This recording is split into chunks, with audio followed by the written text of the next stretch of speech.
Bonjour à tous, c'est Lily, j'espère que vous allez bien.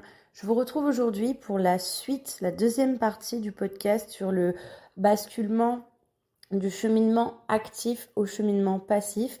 Et donc aujourd'hui, on passe au cheminement passif du premier cheminant, c'est-à-dire la vie d'après le parcours, la vie d'après le cheminement actif exactement, puisque le premier cheminant est toujours en parcours. On reste en parcours tant qu'on est vivant, les amis. Alors, comment ça se passe, cette vie d'après? Cette vie d'après, c'est quelque chose de vivant, d'incarné, quelle que soit la polarité, d'expansé, quelle que soit la polarité. C'est quelque chose d'émotionnellement stable, essentiellement. C'est quelque chose d'émotionnel accueilli aussi. Alors, quand je veux dire stable et accueilli, c'est-à-dire que on n'est plus dans les montagnes russes émotionnelles avec des hauts très hauts et des bas très bas, mais par contre, il va y avoir des variations, des fluctuations émotionnelles et on va avoir un regard et une observation d'accueil par rapport à ça et de traitement aussi de l'émotion, puisque toute la partie du cheminement actif a amené ce travail-là. Euh, c'est s'il y avait un mot euh, que je retrouve le plus dans cette vie d'après, c'est une curiosité. C'est un regard sur la vie beaucoup plus curieux, beaucoup plus accueillant, un petit peu. C'est un nouveau regard. En fait, c'est à la fois ces deux visions superposées, à la fois un nouveau regard, un petit peu comme si on redécouvrait le monde. Et ce nouveau regard va complètement se superposer. C'est très particulier, hein. Ce nouveau regard va complètement se superposer au regard expérimenté.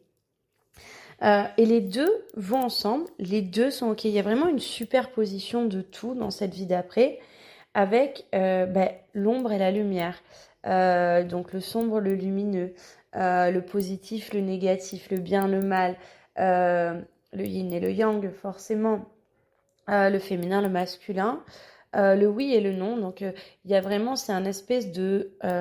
alors, on n'est même pas dans le point zéro, là, parce que le point zéro, c'était une phase avant ça.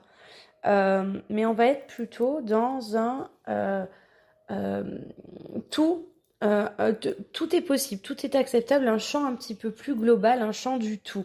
Alors, par rapport à la complétude, vous savez que j'ai jamais aimé ce mot, mais on pourrait peut-être observer que ce serait une forme de complétude, donc pas dans le sens de se sentir complet, puisque en soi, on se sent tous à ce moment-là plus ou moins complet. Puis il y a depuis très longtemps vraiment cette sensation de cet autre n'est pas la personne euh, qui nous complète, dans le sens où on est une moitié qui comble un vide, en tout cas. Cet autre n'est pas le comble du vide. Voilà. Et nous ne sommes pas le comble du vide de cet autre. Et dans cette partie du cheminement-là, ça, soit la polarité yin ou la polarité yang, il y a vraiment une conscience, une lucidité accrue là-dessus. Mais par contre, c'est une globalité. Cet autre fait partie aussi de ce tout. Et cet autre vient quand même, quand on y pense, donc il vient quand même, alors je vais pas dire combler les failles, mais il vient apporter son angle, apporter son point de vue, apporter sa différence.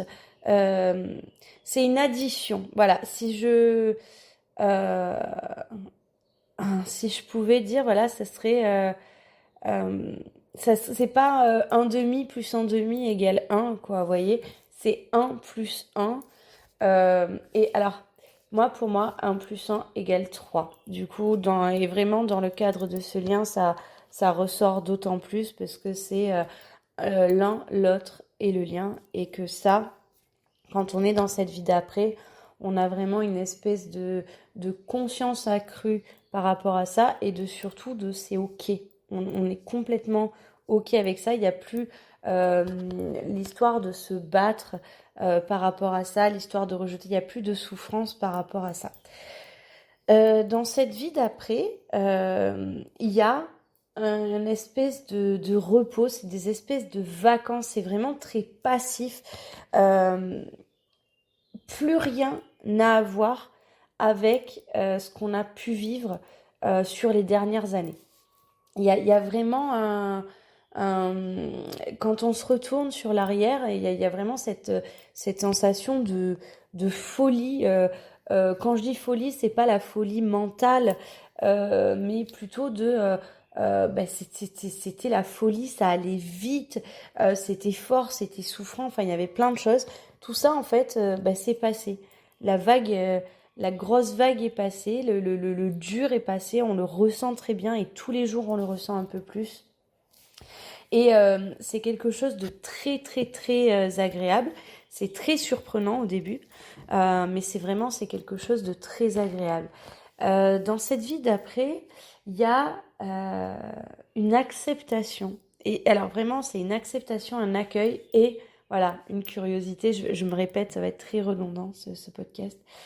Euh, il y a une acceptation un petit peu de tout ce qui s'est passé, il y a une compréhension plus accrue de tout ce qui s'est passé, et il y a une acceptation de notre flot émotionnel. Et par rapport à cet autre, et c'est là où c'est très particulier, et pourquoi est-ce qu'il y a beaucoup de personnes qui bloquent et qui ont du mal à aller à cette phase-là, hein, pour le coup. C'est parce qu'en fait, il y a une acceptation que quoi qu'il arrive, cet autre euh, nous ouvre à un émotionnel. Et en fait, il y a des moments où les émotions par rapport à cet autre, donc les émotions vont être très fluctuantes, c'est-à-dire vraiment, on a des émotions qui sont fluctuantes de base, et en fait, les émotions par rapport à cet autre vont être aussi très fluctuantes. Et elles vont être influées par exemple, le cheminement de cet autre. Et donc, on va observer aussi que, en fonction de ce qui se passe, etc., on ressent des émotions et en fait, on va être dans l'acceptation de ces émotions-là.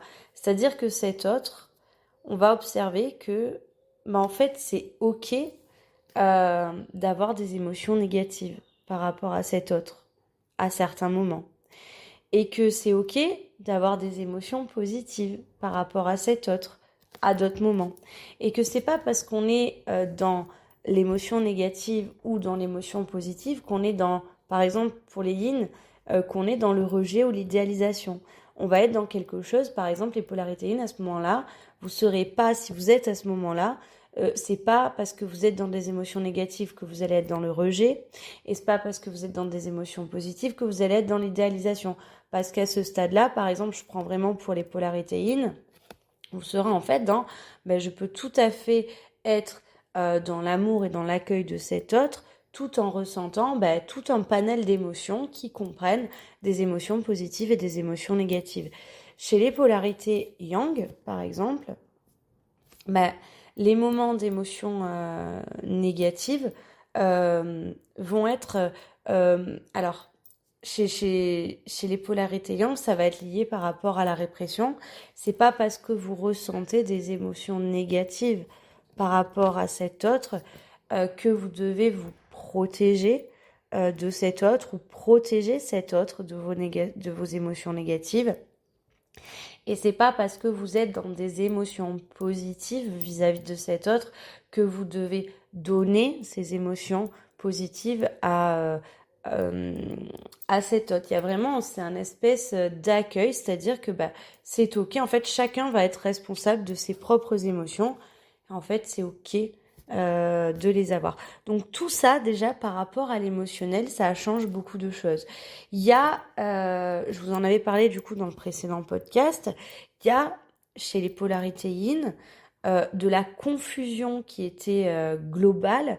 Il y a vraiment une clarté de la pensée, tout se met en place. C'est un petit peu le mode équationnel qui se met en place, une élaboration de la pensée qui est beaucoup plus allumé. Donc quand je dis ça, hein, vous avez bien compris les polarités yin, que je suis pas en train de dire qu'avant vous réfléchissiez pas, ce qui est complètement faux puisque justement vous réfléchissiez tout le temps. Mais par contre, avec des zones de brouillard, des zones de noir où vous ne voyez pas et où du coup ça devenait complètement confusant pour vous. Là, il y a une espèce de clarté où tout se met en place. Et donc, c'est là où vous voyez que vous pouvez ressentir des choses complètement contradictoires. Chez les polarités yang, là où il y avait beaucoup de clarté, il y avait quand même, donc chez les polarités yang, il y avait la clarté et la base de données. Et par exemple, chez une polarité yang qui n'était pas ajustée à l'époque, cette base de données, si elle n'était pas remplie, il y avait forcément, elle va être remplie par l'équation la plus logique. Là, il y a une acceptation d'avoir des zones de trou. Donc vraiment, ça, c'est des marqueurs qui sont très différents par rapport au cheminement d'avant qu'on va retrouver donc chez les polarités yin et chez les polarités yang qui ont avancé et qui sont passés dans cette phase de cheminement très passif.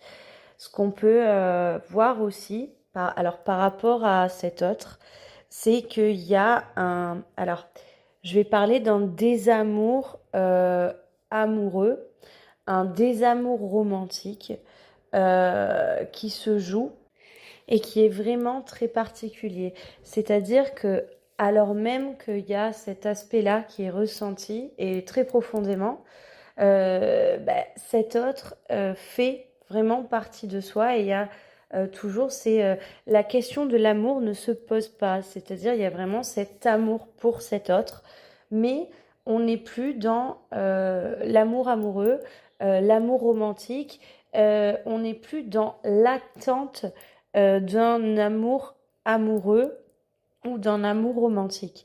Donc ça, c'est quelque chose de très particulier. C'est quelque chose qui est quand même, qui a été un petit peu forcé pendant la période du basculement, pendant que le basculement se faisait. C'est-à-dire que c'est quelque chose qui a été amené par la situation que vous viviez en tant que premier cheminant, la situation que vous viviez au contact de cet autre et qui forcément était tellement souffrante et que quand vous avez observé ce fossé qui s'étendait entre vous parce que vous étiez en train d'avancer et parce que les choses ne se faisaient pas, il y a eu une espèce de contrainte à un moment et de gros deuil. Hein. Ça a été fait avec du deuil, c'est-à-dire une espèce de contrainte de ça, je dois le lâcher pour avancer, pour pouvoir survivre, pour pouvoir continuer ce processus. Je dois accepter de lâcher ça. Très souvent, il y a beaucoup de personnes pour qui c'est là où ça va être très très très compliqué de lâcher ça parce qu'il y a une espèce de peur de si je le lâche, est-ce que je suis déloyale à mon lien? Est-ce que je suis déloyale à cet amour? Est-ce que j'aurais été méritant jusqu'au bout? Est-ce que j'aurais prouvé quelque chose? Donc ça, ce sont que des codes traumatiques du coup. Et donc en fait, il y a ce moment, et c'est ce qui a permis aussi de clôturer le basculement.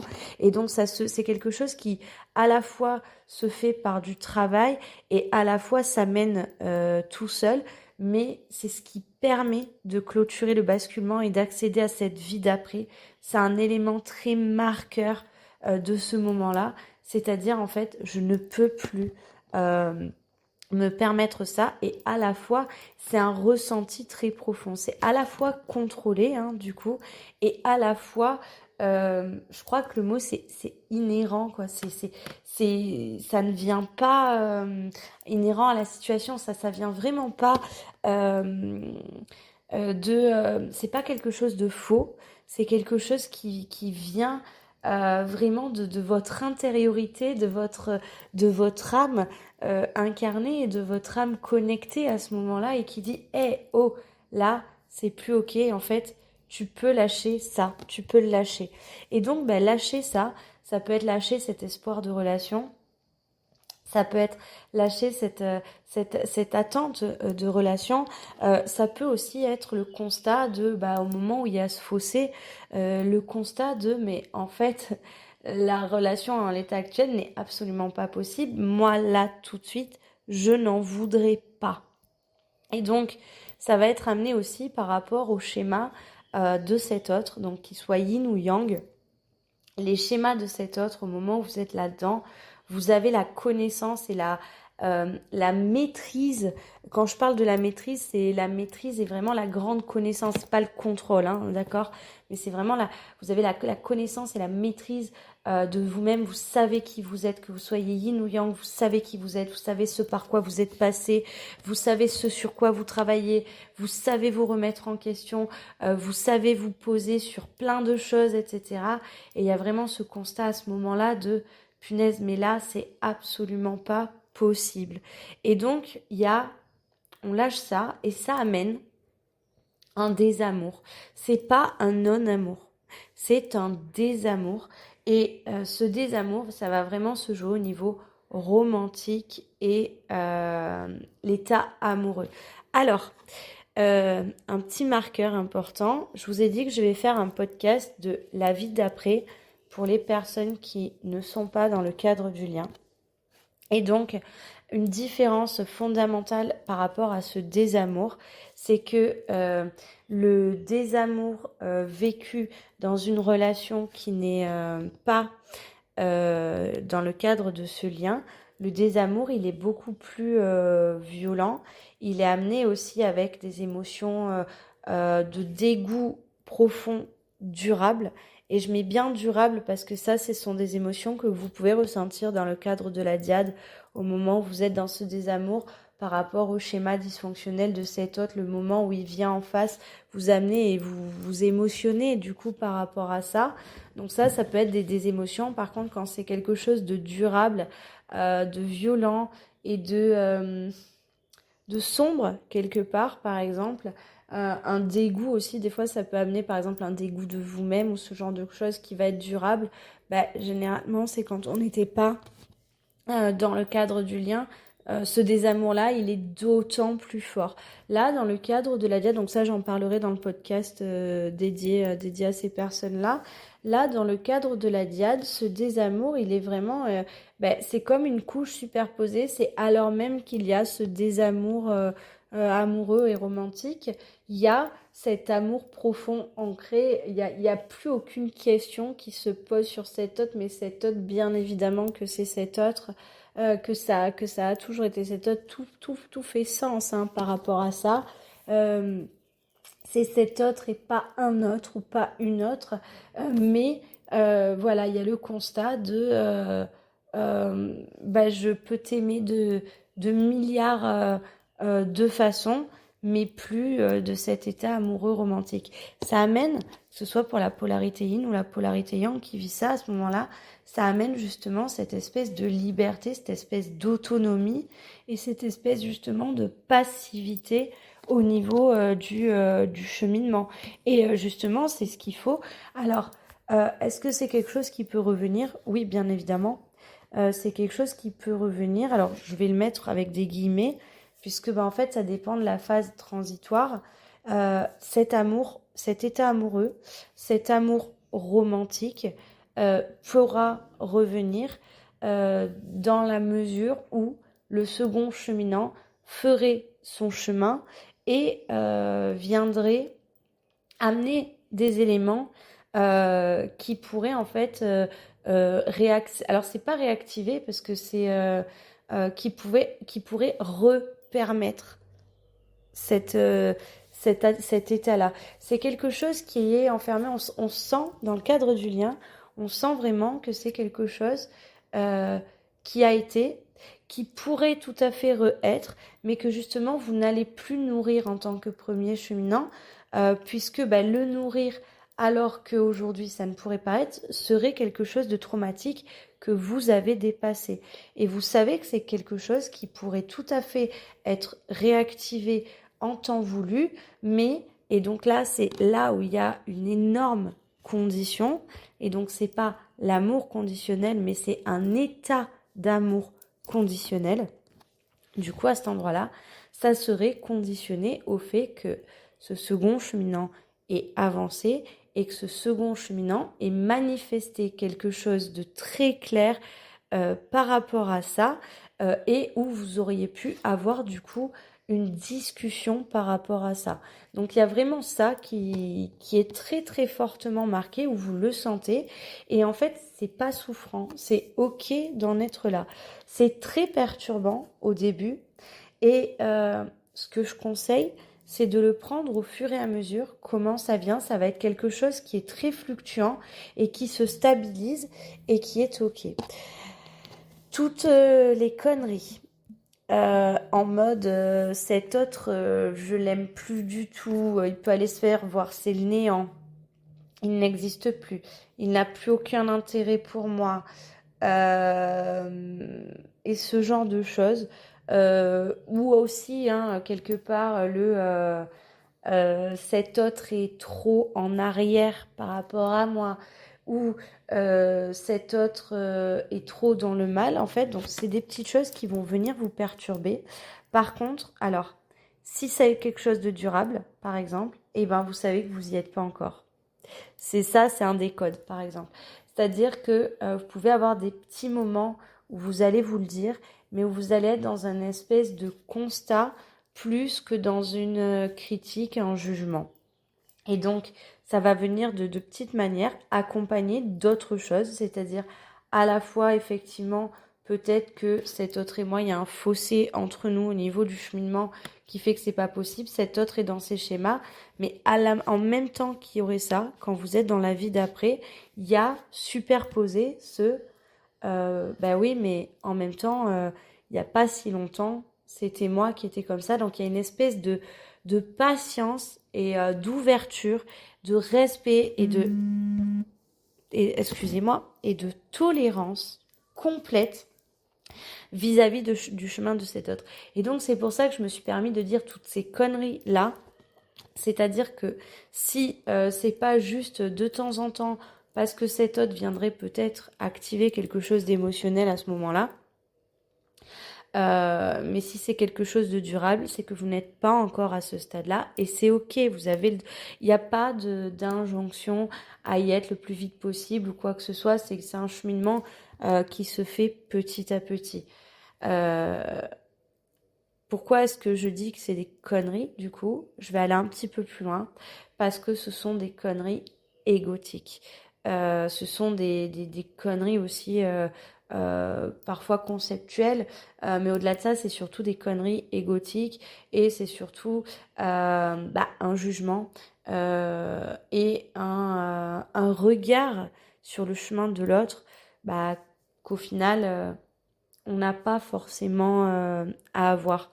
Et c'est compliqué d'arriver à faire la part des choses entre quel est le regard que je peux me permettre d'avoir parce que ça vient me chier dans les bottes, et quel est le regard que peut-être je me permets d'avoir alors qu'en fait je devrais être centrée sur moi. Et donc en fait dans cette vie d'après, il y a vraiment une espèce d'équilibre par rapport à ça. Et donc ces petites conneries égotiques viennent ponctuellement titiller émotionnellement, mais du coup, elles viennent avec la superposition on va dire, une sagesse plus ancrée, et voilà, c'est une tolérance et un amour à toute épreuve. Cette vie d'après, du coup, par rapport à l'autre, on a une espèce de globalité émotionnelle très très grande, très très profond. On n'est plus du tout dans l'intensité. Alors, est-ce qu'on a encore des liens énergétiques? Oui. Est-ce qu'on les ressent forcément? Ça dépend. Ça dépend des cas. On peut les ressentir, mais en fait, alors, comment expliquer ça? Le lien énergétique, il y sera pour toute la vie. Alors certains disent qu'on peut le couper ou quoi que ce soit. Moi, ce que je pense à ce niveau-là, c'est qu'on peut couper la souffrance au niveau du lien, ça c'est sûr et certain. Par contre, couper le lien en lui-même, euh,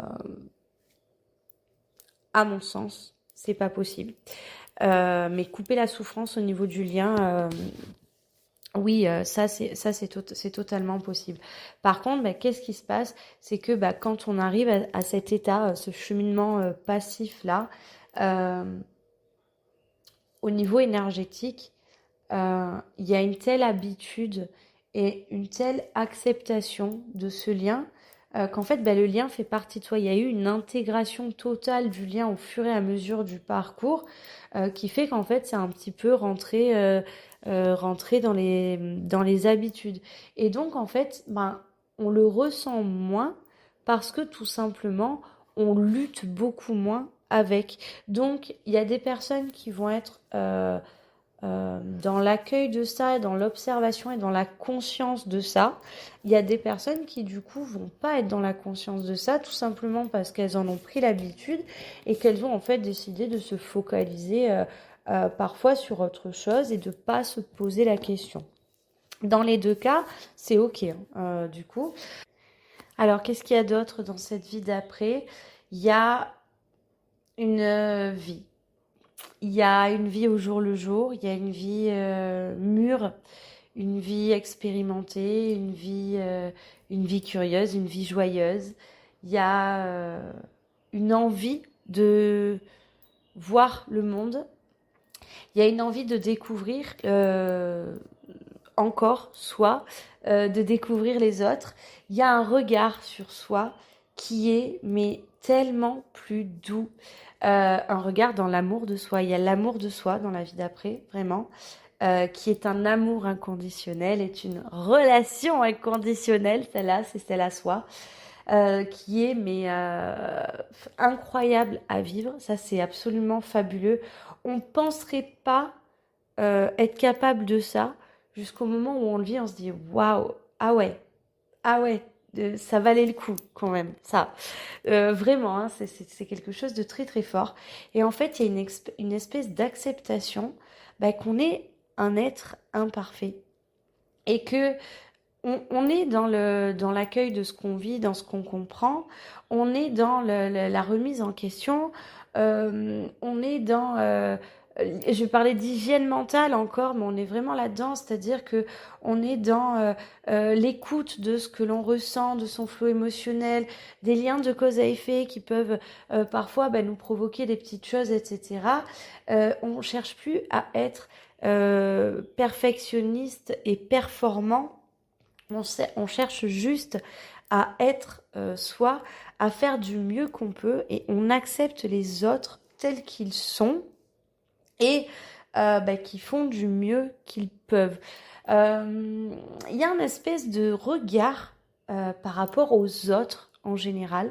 Donc le reste du monde, hein, du coup, il y a un regard aussi de tolérance, d'acceptation. Il y a toujours des avis, parce que vous avez le droit quand même d'avoir un avis, vous avez le droit d'avoir une opinion. Il y a parfois aussi des jugements, et il y a la conscience de, bah là, je suis en train de juger, avec un regard de, bah tiens, qu'est-ce qui est en train de se passer? Dès qu'il y a en fait quelque chose qui vous paraît pas ok, en fait, il y a une espèce d'introspection vite qui vous ramène à, ben là, je suis là-dedans. Ok, pour quelle raison? C'est quelque chose qui fait partie intégrante de soi. C'est plus un travail, c'est juste bah, un état d'être, c'est un état humain, c'est une réflexion en soi. C'est quelque chose de très agréable. Alors, est-ce qu'il y a des mauvais moments? Oui. Est-ce qu'il y a des émotions négatives? Oui. Est-ce qu'il peut y avoir des tempêtes émotionnelles? Oui, puisque vous êtes des humains qui vont relationner avec d'autres humains. Ça reste quand même beaucoup plus calme, ça reste quand même beaucoup plus chill, mais bien évidemment que bah, de relationner avec des humains, ça va vous provoquer des émotions. Et donc en fait, bah, c'est un accueil de tout ça, mais c'est quelque chose de beaucoup plus stabilisé. Il y a vraiment, c'est un rapport intime bah, avec soi, hein, du coup, bah, qui est là. Et bah, il y a cette découverte, cette nouvelle vie, en fait, c'est une relation essentiellement avec soi. Cette relation avec soi qui est apaisée, en fait, bah, elle amène de pouvoir relationner avec les autres de manière apaisée. Par contre, bah, il va y avoir une difficulté, c'est que bah, pour en arriver à ça, il a fallu beaucoup de travail et que vous relationnez en fait avec des personnes qui n'en sont peut-être pas là. Et donc, en fait, il y a une espèce vraiment d'accueil de ça et de patience par rapport à ça, sans tomber dans l'adaptation, sans tomber dans la suradaptation, sans tomber dans le sacrifice, sans tomber dans le sauveur, sans tomber dans le bourreau, sans tomber dans la victime, etc. Vous l'aurez compris. Mais il y a quand même un regard de patience et vraiment de tolérance par rapport à ça. C'est-à-dire qu'en fait, les personnes autour de vous, chacun chemine euh, comme il peut. Parfois, certes, comme il veut, mais il y a vraiment un lâcher-prise par rapport à ça. Et en fait, il y a une acceptation du cheminement de n'importe qui au final. Vous pouvez ne pas être d'accord, hein, mais vous allez vous protéger. Vous savez en fait comment faire pour ne pas aller aussi vers ce qui ne vous convient pas. Il y a une plus grande maturité par rapport à ce qui vous... Excusez-moi. Il y a une plus grande maturité par rapport à ce qui vous convient, ce qui vous convient pas. Il y a une façon de l'exprimer, il y a une façon de le vivre. La vie d'après, elle est super cool, vous l'aurez compris. Elle est calme, elle est pleine et en même temps, elle est vide. Et je vais terminer ce podcast là-dessus.